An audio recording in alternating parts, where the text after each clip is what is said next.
Welcome to Agency Bytes, a podcast for agency owners, hosted by agency veteran and coach Steve Guberman. Agency Bytes is a podcast focused on delivering actionable agency information from agency experts in about 25 minutes. Why 25 minutes? Because who has the attention span for much more these days? And you can squeeze in a listen between meetings with time for a bathroom break or coffee refill before your next meeting. Welcome to Agency Bytes. I'm your host, Steve Guberman from Agency Outsight, where I coach agency owners to build the business of their dreams. This week's guest needs no introduction, but we're going to do it anyway, just for those who don't know.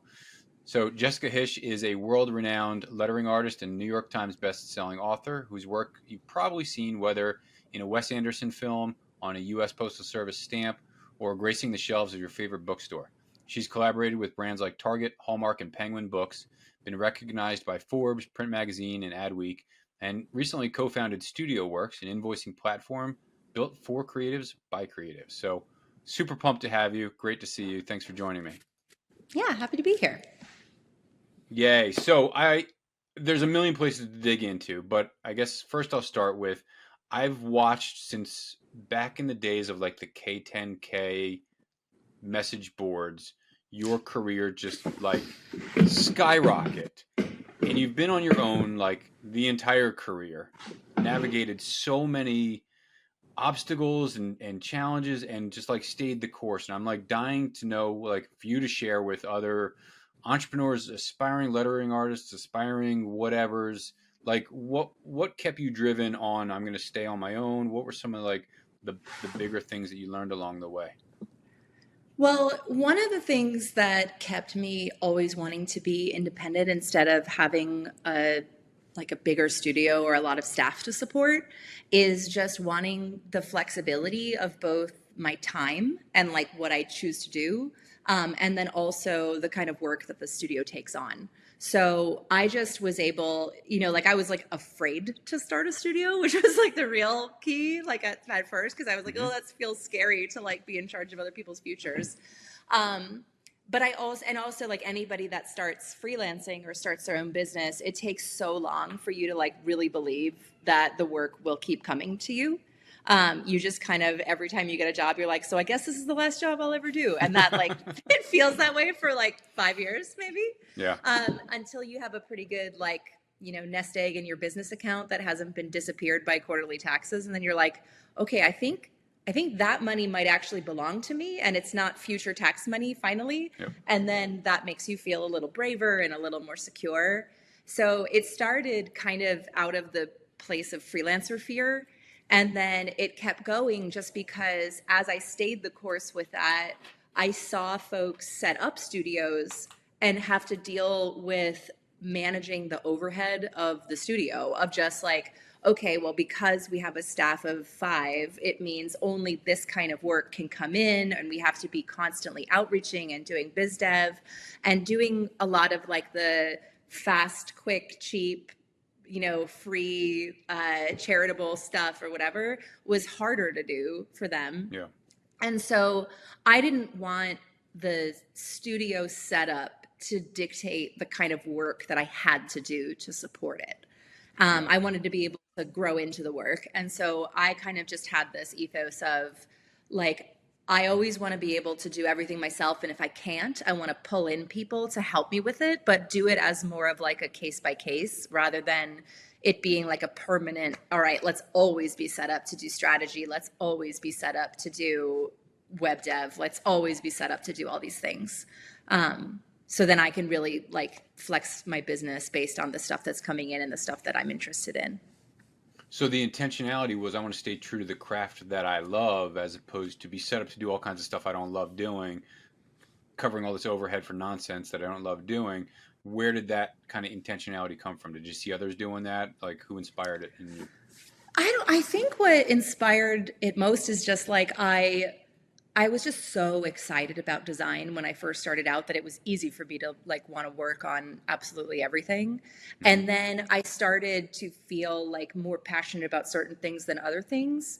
And rather than just accept that of just like, okay, well, the thing that I like is actually 20% of the work, but the work is 100%. And we just got to do the bad stuff as a part of the good stuff. I was just like, if it's just me, I can only do the stuff I like and just tell people I don't do the other stuff. And that's a thing that you can do if you have lower overhead.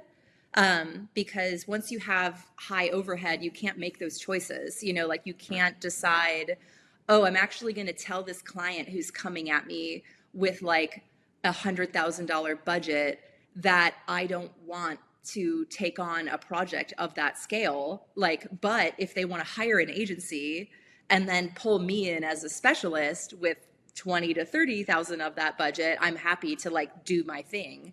And what I really found from that is, like, for one thing, it's sort of like a like a weird like negging the game kind of thing, where in terms of psychology, where if you're less available, people want to work with you more and they just assume that you're like, you know, really know what you're doing. And then there is this level of like self-awareness and self-assuredness that you communicate to clients by just being straight with them about stuff that they shouldn't pay you to do. You know, like, because I would be like, man, like, it seems like this project has a lot of production to it. And what you don't want to do is pay me my very high day rate to do this stuff, because that's just a waste of money. Like, I want to make sure that like you're actually spending your money really efficiently and really happy at the end of the project with the work that's done, but then also the money that's been spent, because you're not in a position to just throw money into the wind. And I think everybody really appreciates just like approaching projects from a like protective to their business standpoint. It just instantly builds trust. And so it's like I'm able to protect my business and my time while also respecting their business and their budget. And I think that's just really worked very well. Yeah, you've become a steward of their business from the initial engagement. And so many agencies are like, we're true partners, but they're really not. They'll take every cent they can get out of the client, where you're like, truly, I'm going to be your partner, and if there's money you should spend elsewhere, just spend it elsewhere. My craft is, I love that. You mentioned, like, there's those projects you get where you're like, this is gonna be my last project ever. What was your first like pinch me, oh my god, I can't believe so and so is hiring me project?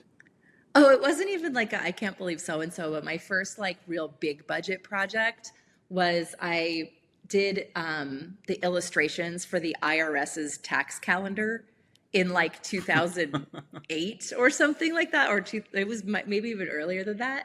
And it was like a big budget project for me. I think it was like, you know, $30,000 or $40,000. And so at the time, I think this was either when I was working for Louise or very soon after for Louise Feely.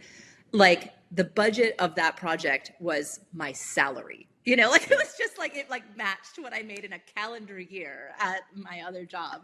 And I was like, holy shit, this is like a 3-month project and I'm making what I make in a whole year at my job.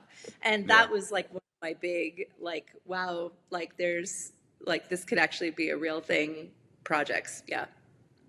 And the irony that that's for the IRS, like the I know. man, you know what I mean? That's amazing. Well, What about I just learned really early on that the money is in all the uncool projects and all the cool projects have no money.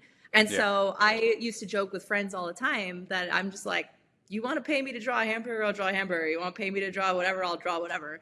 You know, because I just didn't have a lot of ego about it. I just was like, I just like drawing. And so I don't mind what I'm drawing as long as I'm drawing. That's not always the case, of course, but you know, ideally you're like excited about the thing you're making while also just being excited about the process of making. But in general, I can get excited about almost anything just because of the process is fun. You know, if it's like a kind of boring project, it gives me like boring, or like a phone it in project, it gives me permission to just like marathon old episodes of The Wire while I like work on that. I'm like, oh, this is like work spa. I love this. So, and if it's like fun and challenging, then it's like exciting and fun and challenging in different ways. So I don't know. I feel like there's different things to love about different kinds of projects. Yeah, and you've woven design through like every aspect of, I mean, easy to say your life, like the home that you and your husband have like restored, and I say that from stalking from Instagram over the years and all that. And But I'm here. the businesses that you run, and all the businesses that you run, I mean, everything is design centric, and that's just you and your heart. And I feel like you've also got this style. I've seen so many people like in the past maybe decade jump into Procreate and start to take your lettering courses and like kind of jump onto your style. I had a designer that worked for me, and she is a huge lettering nerd, and so like you've set almost a movement of lettering in place, probably unintentionally. I don't know, like was that a focus for you of like I want to teach other people and get that going? It wasn't necessarily an intention, but I'm definitely a person who like I feel like I'm like a pass through for data. Like as soon as I learn something, like it's very exciting for me to tell other people about the thing that I learned. And that's just like a Yeah. natural part of me learning. And I think I get a benefit of that, of just like, if you're explaining something to someone else, it actually like helps really like solidify that information in yourself. And like, I would always, the way that I would study for tests, for instance, when I was in like elementary school, is I took like really meticulous notes and I would just copy my notes. I would just like rewrite my notes like once or twice, and that was my studying. So it's just about like sharing information as a way for me to like really hard code it into myself. And then also just because if I learned something and it took me a minute to find it, or I had a real eureka moment, like it gives me immense joy to like have someone else have that eureka moment, because we're all sort of built on people that have helped us along the way. And like, it's awesome. And so when I was first starting out, there just weren't that many people doing lettering professionally and really calling themselves lettering artists, just because in the 80s and 90s, it was like so big and huge. And then it kind of fell out of favor, just I think because of display typefaces being so readily available, and just people not wanting to budget for it and things like that. Or just not thinking that like that kind of craft was important, because it was very much that like design system, like Swiss, blah, blah, blah. And then there is just this like circular interest in craft, right? Yep. Where like people are like, oh wow, like we miss craft, and then it's like, oh, like I'm kind of bored of this, like it feels like we're getting too fussy, let's tone it down. But like there's maybe like a 5-year to 10-year cycle about people being into craft and people not being into craft. And I just didn't realize it, that like my career basically started when people were really, really hungry for people doing things by hand and doing things in like a slower, more process driven way. And so when I discovered lettering for myself, I was like basically just taking existing typefaces and drawing my own versions of them that better matched my illustrations.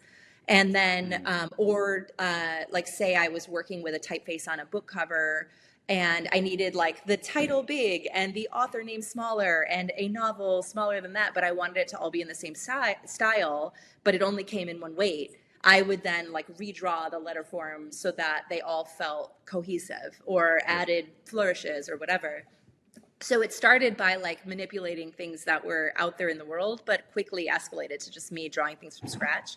And I wanted to shout it from the rooftops because I felt like nobody knew what this was. And, I within the younger design sect, and I like, even I got this piece of lettering tattooed on my arm that says type, and then all the nerds would be like, actually, that's lettering, and it should say lettering. But even then, just having them explain that to me then made me like, oh, okay, well, all the graphic designers are using this word wrong. I should tell them that they're using this word wrong. And then it became like every time I had a speaking event, like me educating the audience of being like, hey, did you know that a font actually means this, type actually means this, calligraphy actually means this, lettering actually means this, and kind of just showing people where all those things fit within creativity and design. And part of that was just for myself, because I would have clients coming to me and saying like, I want you to draw a font for this thing. And they didn't mean, I want you to make a typeface with a software at the end of it. They meant, I want you to do lettering. But sometimes they did mean that, even though they didn't need that. And so I just wanted to like make it so everybody could clarify what they wanted. And as a result of that, so many more people sort of ended up understanding what lettering is and getting excited about lettering as a discipline. And so it was like me and a handful of maybe like 10 other folks at the time that were really like the lettering artists that kind of kicked it off. And then there's been like a second and third wave. And now I bet a bunch of the folks that get into it like just have no idea who I am. So, but yeah. I highly doubt that. I think you have an anchor in the craft and in the industry. So, well, you never know. Some of them have been better at being influencers than me. Like I'm not, I don't play the influencer game that much. And even though I have like online classes, it's not I only do them every few years. Like the last time I did like an online lettering class was probably like 10 years ago.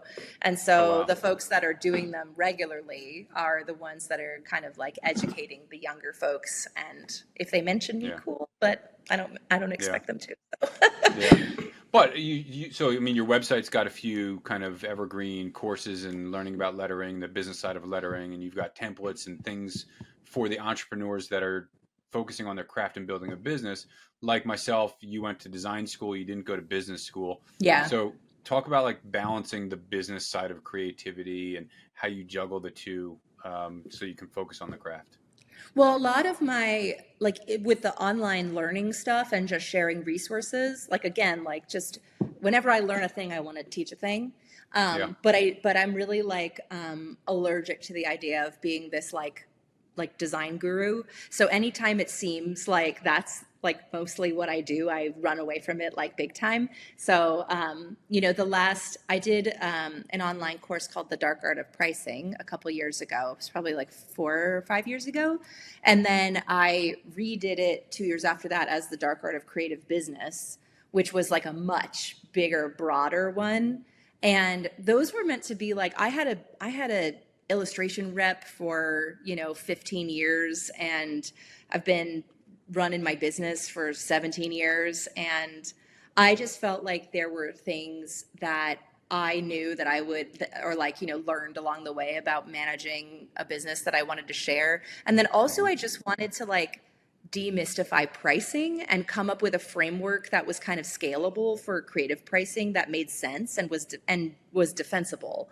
Because I think a lot of the way that people price projects is just sort of thinking about what's the industry standard, which is a really hard thing to defend against to a client. You know what I mean? Like a client doesn't care that the industry standard for a logo is X. Because they're like, yeah, but I'm not in your industry. I know what money I have, whatever. So when I made The Dark Art of Pricing, what I really wanted to do was to come up with a thing that you could really easily defend to clients. So it's sort of based on this understanding of your time and what your time is worth and what a typical work week looks like when you're full-time employed as a designer, as full-time self-employed. And just kind of being real with folks to be like, you're not going to bill 40 hours a week. You're going to bill 20 to 25 hours a week. Like if you're billing 40 hours a week, you're working 70 hours a week. And so the whole point being, how do you make it so that you can feel more comfortable running a creative studio? You can set boundaries with your time and actually have a really good understanding of what you should charge and what your bottom line has to be in terms of what you'll accept as a negotiation. So then if a client comes to you and they're like, yeah, but so-and-so does a logo for $2,000, you can be like, okay, here's how that works. If you pay me $2,000, I'm essentially making $30 an hour to make this logo.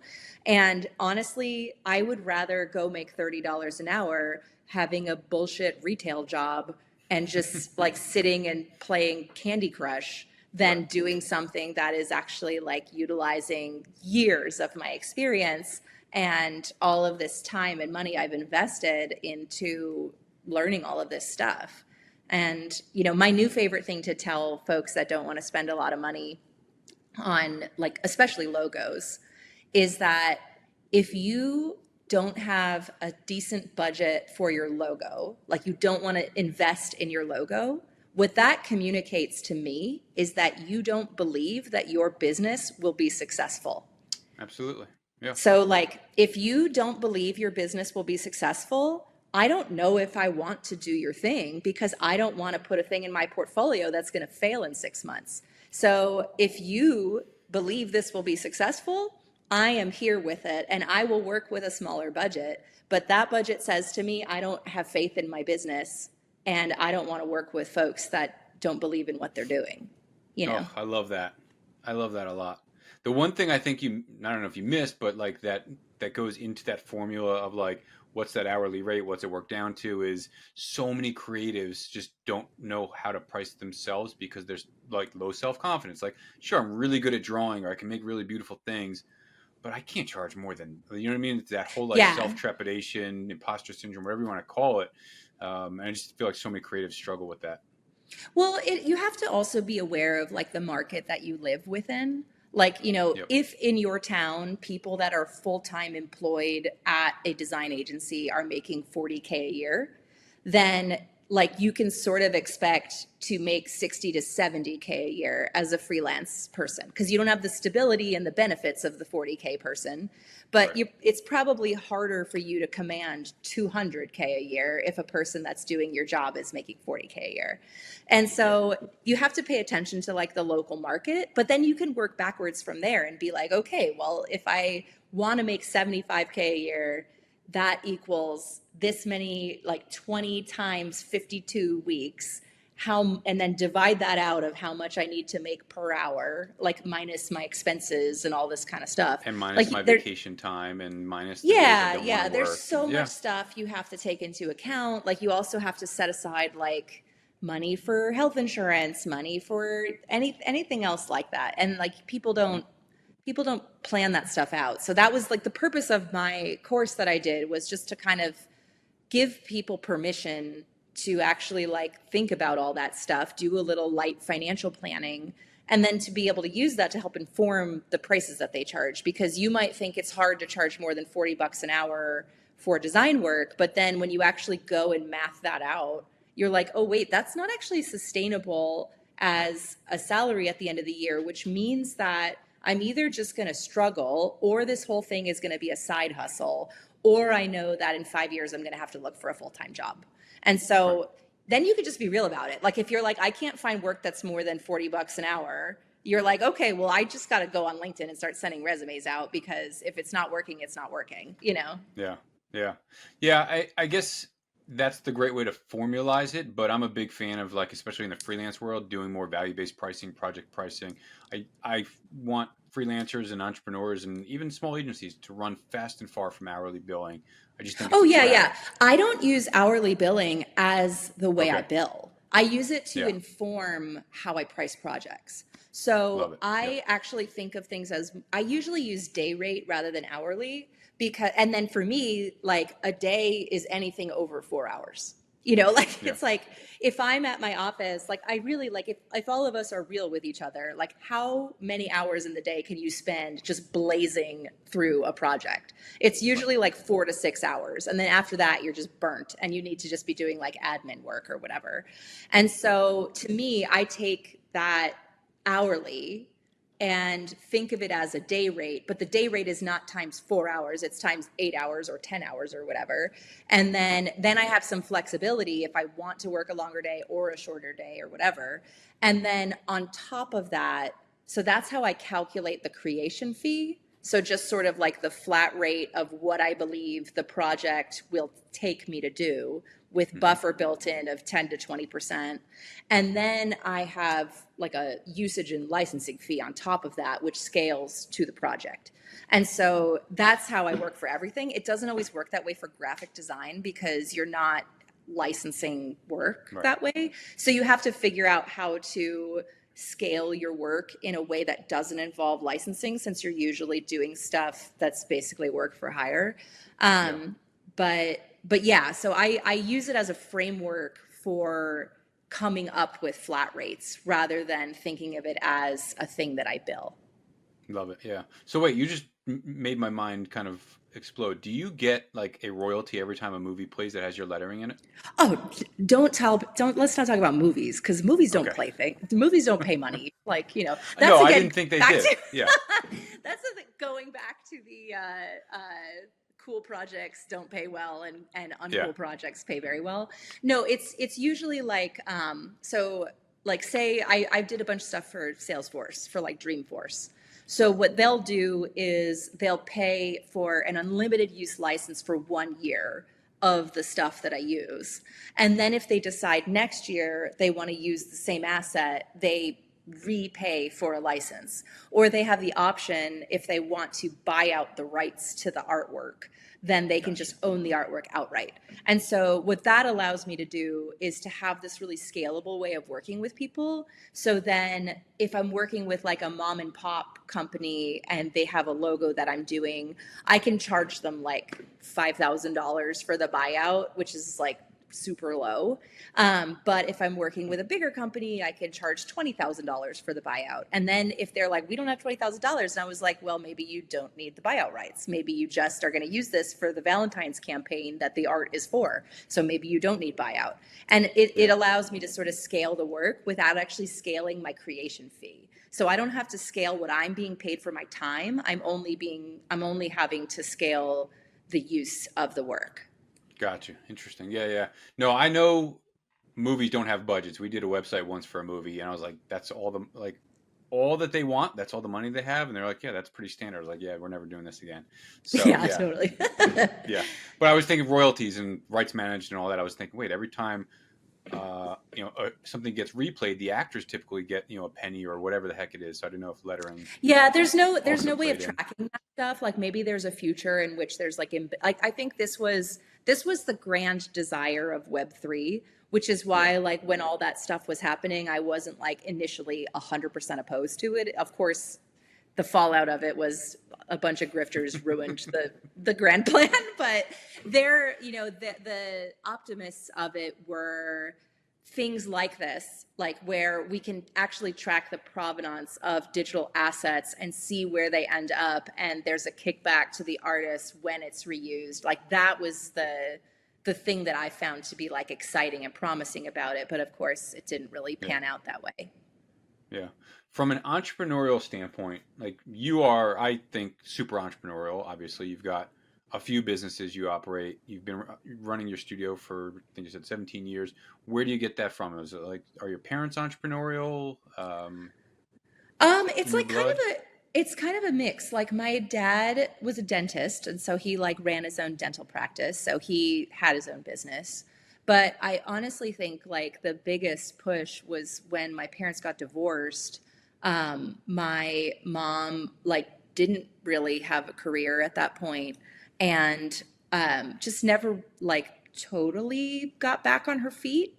And it made me just feel like I couldn't put my eggs in any one basket. And part of that too is just being the age that I am. Like I'm 41, so I'm like an elder millennial. And I think our generation and maybe like the younger Gen X just saw people getting laid off after working at places for like 20 years, and they're just being no loyalty, no repercussions or whatever. So our like boomer parents, like the older boomers, my parents are like kind of middle boomers. But the older boomers were like, what are you doing? You should go work somewhere and get a pension and get a whatever, because they just didn't understand where the winds were shifting. And so it was like a combination of like seeing my mom never really get back on her feet and just like really wanting to make sure that I could like make my own money and be in charge of my own future. And then also just kind of knowing that that was the way that the winds were starting to shift, where you couldn't trust that if you committed to a place that it would be your forever. Like this idea that you would be somewhere for more than 5 years was seemed crazy. Yeah. From the female perspective, so I'm asking this because more than 2/3 of the agency owners I work with just tend to be female, and I love that, and I support the heck out of that. I want to give voice and platform for that. I want to support any marginalized audience, but for some reason that just seems to be a majority of my clients. And so I'm curious, from your standpoint, downfalls or pitfalls rather, and or opportunities as like a female entrepreneur that you've experienced. I feel like generally I feel like I've had a lot of opportunities because of being a woman or looking like a woman or whatever identity is in this body. Mostly, like, people are generally really excited about getting more voices out because it makes them look good to like have not a bunch of white dudes on a panel or whatever. So, I mean, I do feel like I've had a fair amount of opportunities from that, but I also feel like part of that is just because I'm a really extroverted person and very happy to step into those opportunities. And I've definitely seen, I've talked to men that organize events and they're like, yeah, we have invited all these people and they say they're too busy or they say that this, or I think that a lot of the, like, even folks that are really trying to have diverse panels and lineups and stuff like that. What tends to happen is that women and like just anybody that is not like a hyper confident, low self-awareness white guy is like so focused on making sure that their business is like running well and that they're taking care of their people and that they're taking care of their families and taking care of whatever, that they tend to just be like, oh, I'm too busy for this, like, and not want to do it. Whereas, you know, like people that are not as on top of it are just like, ooh, pick me, you know? So it's harder to, it is harder sometimes to populate those things because we tend to be pretty on top of our shit and not wanting to step away from responsibilities and things like that. So yeah, I feel like I've gotten a fair amount of opportunities because I've also just been like willing and able. But we also, like, my husband and I are both really ambitious, like hardworking people. And one thing that I've noticed that is a little more rare is couples where both people in the couple like are equally into their careers. Because I've been to a lot of like creative summits that are like, you know, like women agency people or like women in tech and women in whatever. And almost all of them have stay-at-home husbands if they're like C-level people. And it's much harder to find people where like it's a couple and both of them are doing stuff and they don't have like 50 nannies or whatever. Like we don't have like an au pair or a nanny or like whatever. We have, my mom lives near us, but she's also my employee. And so I'm like, Mom, pick up the kids, please. I am running late on this thing. But that's kind of like a normal, like, you know, you live anywhere close to family and you're doing that, you're leaning on them. Yeah, it takes a village. Yeah. Yeah, exactly. And so I do think that the harder thing as like just a creative in general is being with a partner where you do have that relationship where you can kind of push and pull on each other's careers, and understand that like right now is my time to do things that are risky and then next time is your time to do things that are risky, and just to be able to kind of go back and forth, because the people that I think have been the most successful that I know, like the couples that have been the most successful are the ones that make space for each other and they kind of flip-flop back and forth, you know, and that's what we've really done. So, and when it's not your time to take the risk, you're being the super supportive one, and whether it's emotionally or however you're being supportive. Absolutely. I love that. Seems like a good balance, the yin and the yang.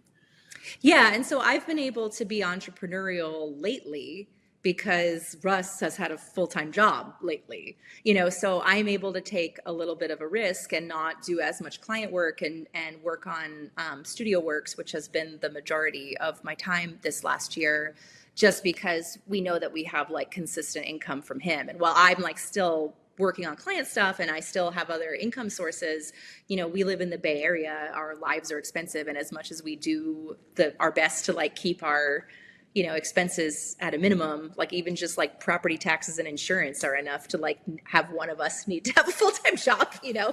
So yeah. So well, that's an awesome segue. I want to learn a little bit about Studioworks before I let you go. So I followed the progress. I know you've been meticulous in the design aspect of it all, in the process aspect, in your partnership, and what inspired the need for this app. Talk about, you know, what Studioworks is about and what solution it's solving for.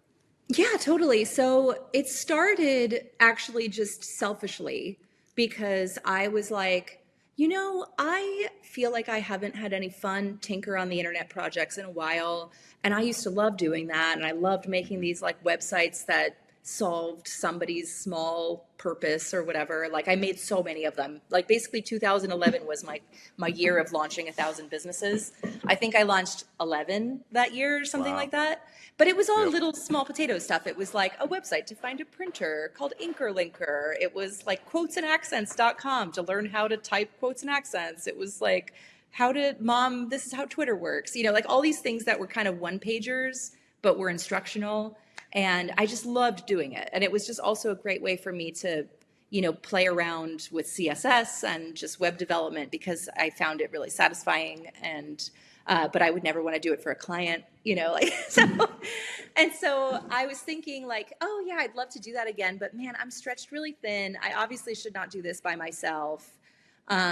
Maybe I'll like ask a friend of mine who like also loves this stuff. And maybe he also wants to do some like, for fun stuff on the side because we're all like doing our full-time thing, having real businesses and it's fun to have fun.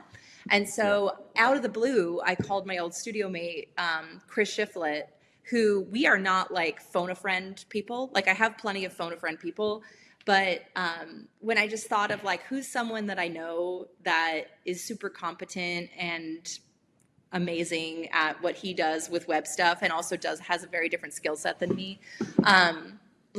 But also is like chill and like loves doing little small community projects and it kind of has this very similar mindset about like small businesses and taking care of people and like building community.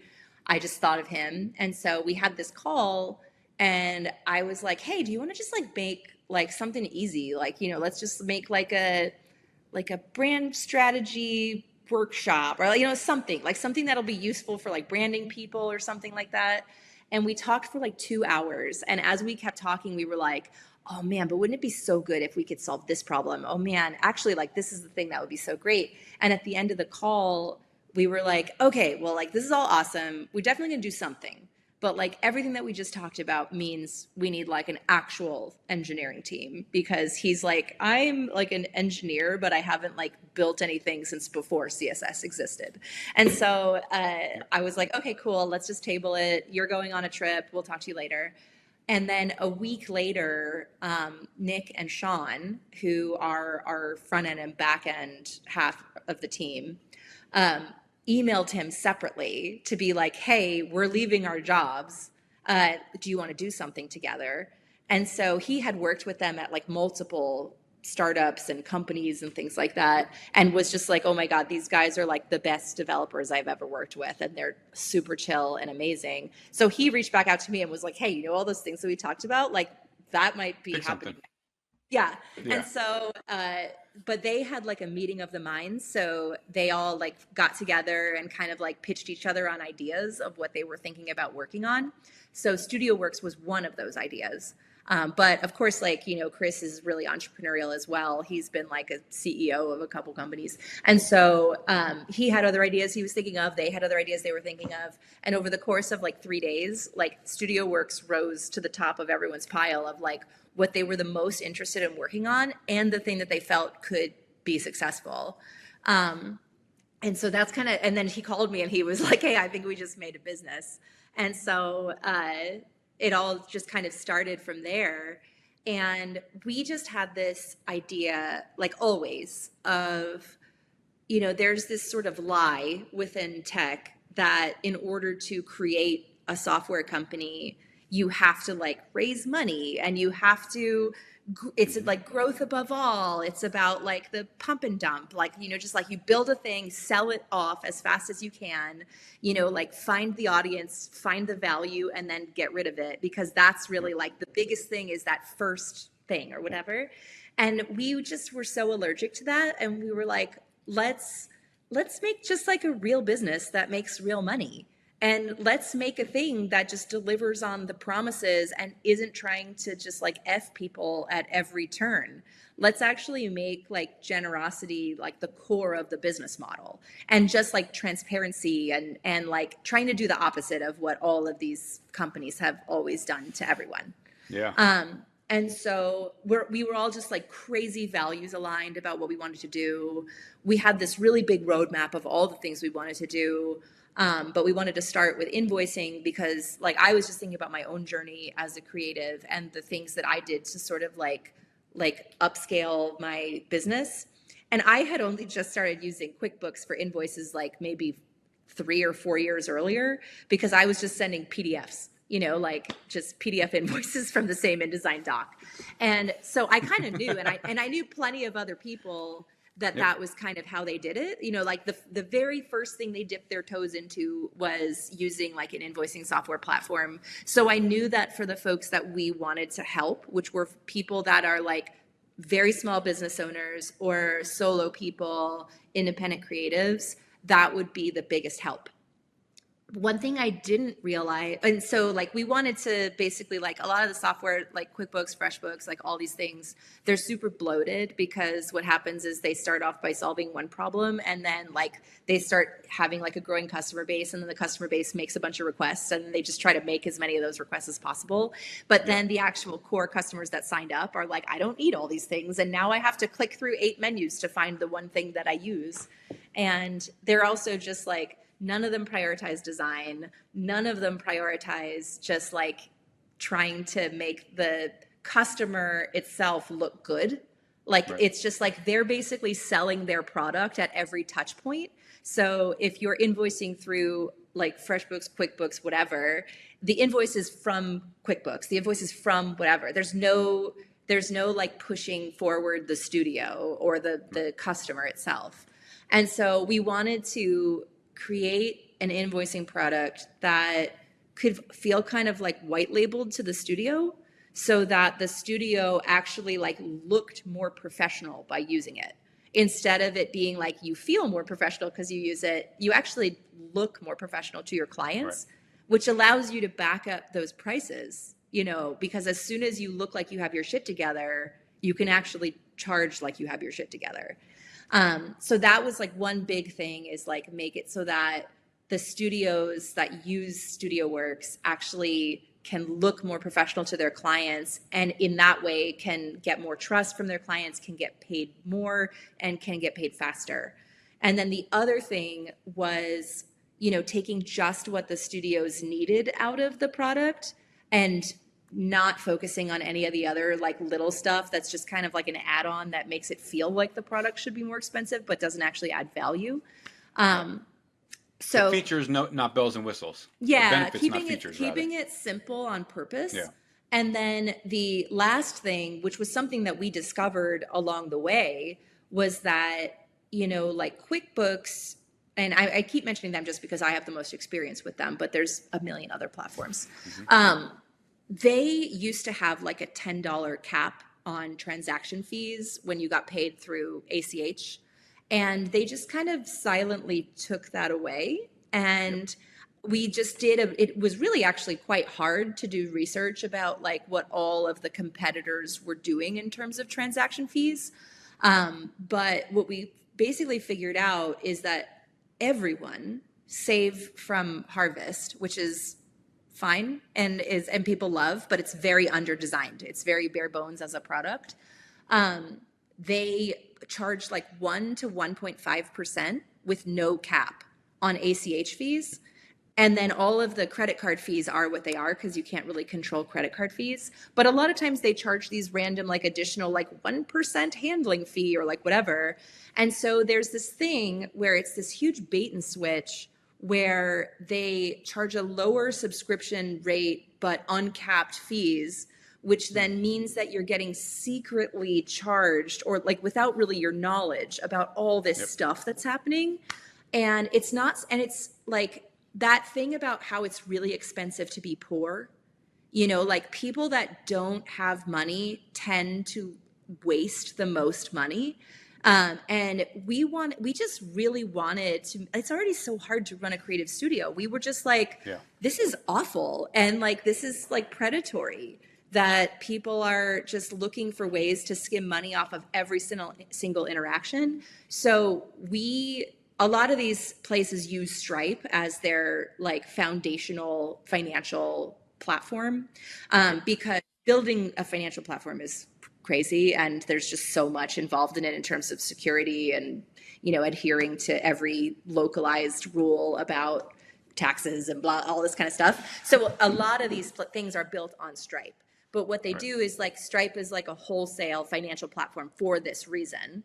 So people use their infrastructure, and then Stripe literally encourages you. Like we had calls with their sales team where they're like, oh yeah, and then you can just charge 1% for this and 2% for that or whatever. And we're like, yeah, but we're not going to do that. And they're like, what? You know, like they're built so that people can do that. So we just are choosing to not do that.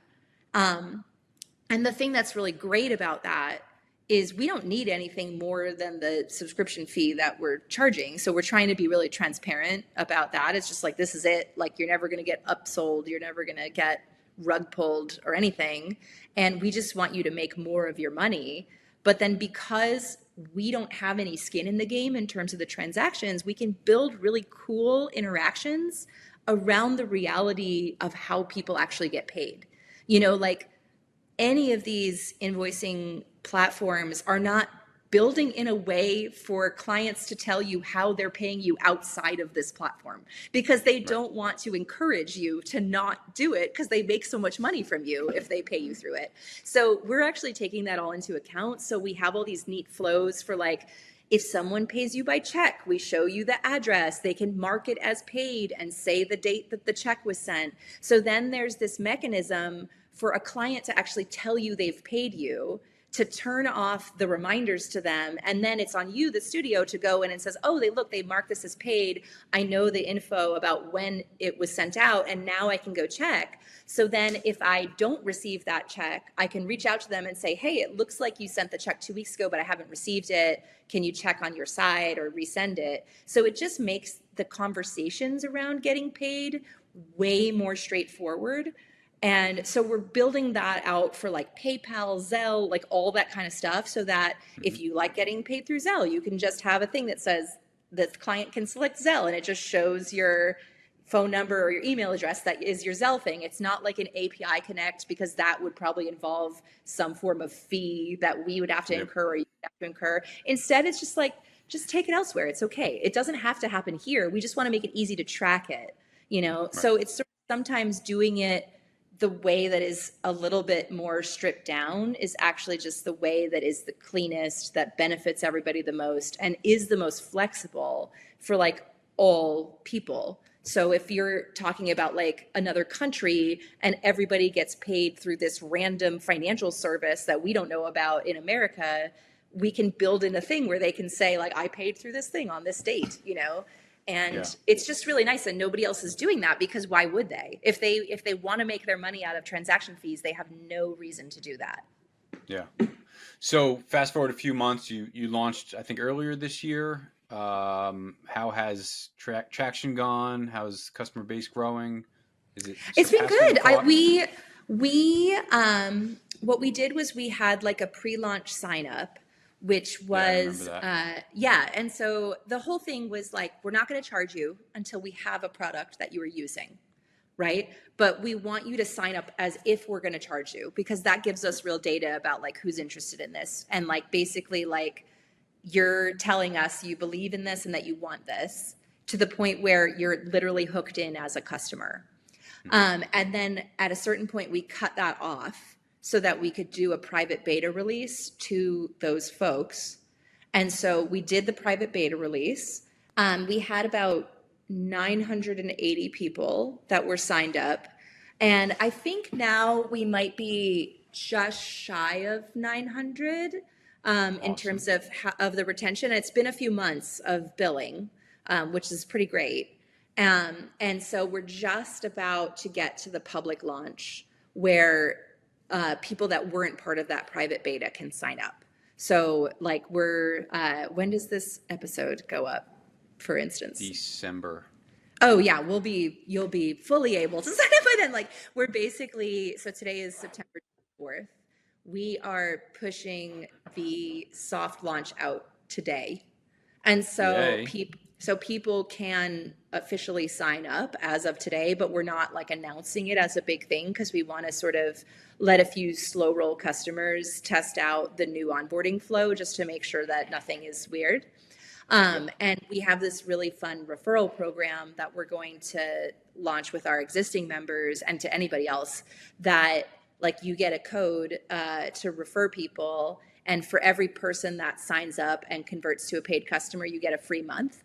And so you could Nice. basically just have free Studioworks if you believe in it and you share it with people, and then other people get a free month. And it's like the way to get a free trial without us having like an unlimited random people can have a free trial, because I don't think that like free trials can be really helpful because you want to be able to test out software, but it doesn't actually give you useful information about who's going to stick around. And we just don't want a bunch of like, ghost accounts. We want people that actually like care and want to be a part of it. Yeah, I love it. I'm excited for you. I think it's a needed solution for the industry, for solopreneurs, freelancers, etc. There's a lot of solutions out there, some better than others. The thing I love about it for you is you were like, "Hey, there's a need. I'm going to make it happen," and you tapped into like your creativity of things that like passionately set you on fire. So yeah, I just think it's awesome. I'm a raving fan and wish you the most success with it. So Thank you. yeah. There's been so many things that have been great about it, but like the biggest thing is it is amazing to make a thing that you yourself want to use and that you need. And so it's been like incredible to just like be invoicing my own clients with this platform that I built. And when they are like being like, "Oh, what's your wire instructions?" I'll be like, "No, actually you can pay me through this. It's not going to take away all my money if you do that." Because they're so used to people reaching out and being like, "Oh, just send it through the bank because I don't want them to take the fee." I'm like, "It's a $5 fee. Just go for it. I don't care." And that's just, it's really nice and really refreshing to be able to do that. And yeah, I don't know. It's like, it's so cool. So that's really cool. And just the whole thing that like the whole team is just really stoked on like just like making things that actually like make other people's businesses work better, and it's a passion thing for everybody. We actually don't want to exponentially grow because that would cause like scaling problems and us having to hire a bunch of people. We don't want that. We want it to be like small and us. And we also want it to be like the people that get it and that have tried the other things and are like, "Oh, actually, yeah, this actually is it." Like it's really And you good. don't want the feature bloat that you mentioned some of these other platforms have based on customer demand. Yeah. So this is the solution. And This is what you get. And similar to the thing that I was talking about with like how clients have really respected the fact that if I don't offer the service that they need, I'm happy to send them to somewhere else. We have the exact same ethos with Studioworks where we're like, like if people come to us and it's like, "Well, like I use this other thing and they have all these things, how come you don't have it?" And then we go, "Are you happy with that thing? Because if you are, like, just stay there. That seems fine. Like we might not be for you, or if someone is like, I'm a 100-person company and I need to be able to have a custom domain for blah, blah, blah, whatever. I'm just like, yeah, maybe we'll get there someday. But right now the audience that we're serving is not you.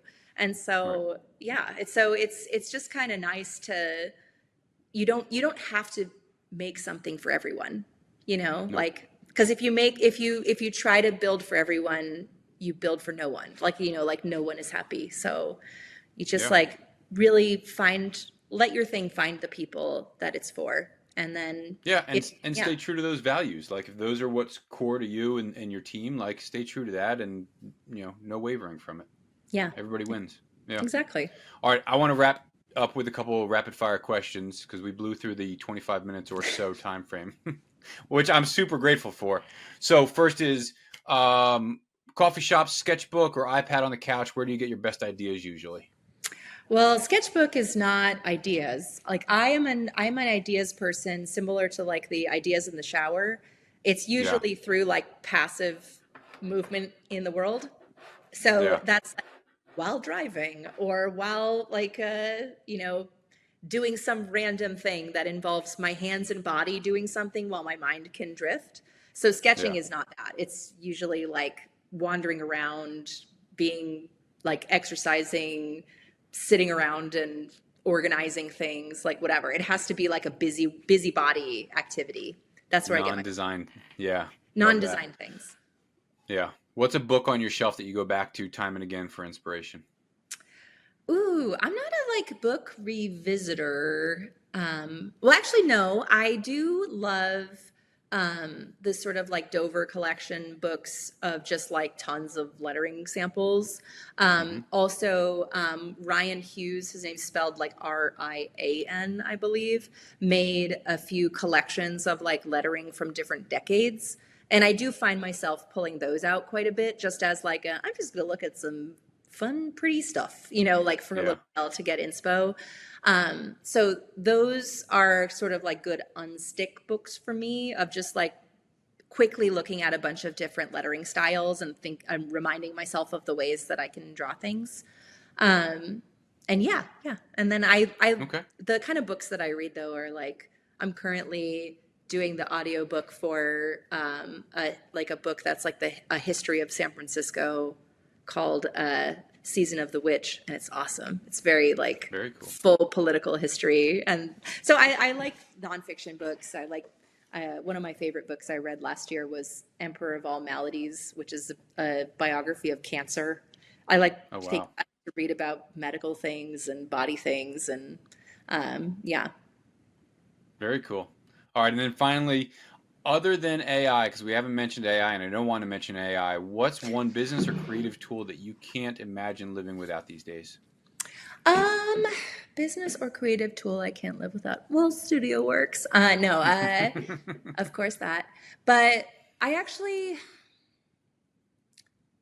it's hard to say like one tool, I have been actually trying to do more analog work, mostly because I always love splitting my work into very different processes that kind of helps me stay refreshed on my stuff. So what I tend to do is just like have a lot of different ways of creating, and I need to have all of those things to be accessible to me for when I'm feeling like burnt out on one thing for another. So like right now I bought a tattoo gun and I've been teaching myself how to do tattoos.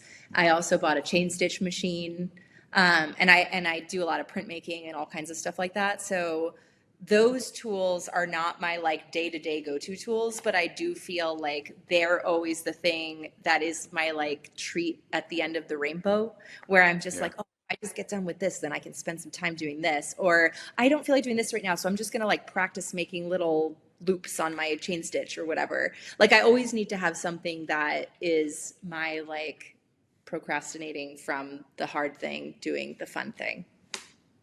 I love that. Yeah, very cool. Jessica, I am so grateful for your time. Personally, I'm grateful for the inspiration that you've brought to my life and the world around us for at least the past 15, 20 years that I've watched you from afar. So thank you so much for all you've done for our industry, and for your craft and for joining me today. Thank you. Yeah, of course. Thanks for having me. This has been so fun.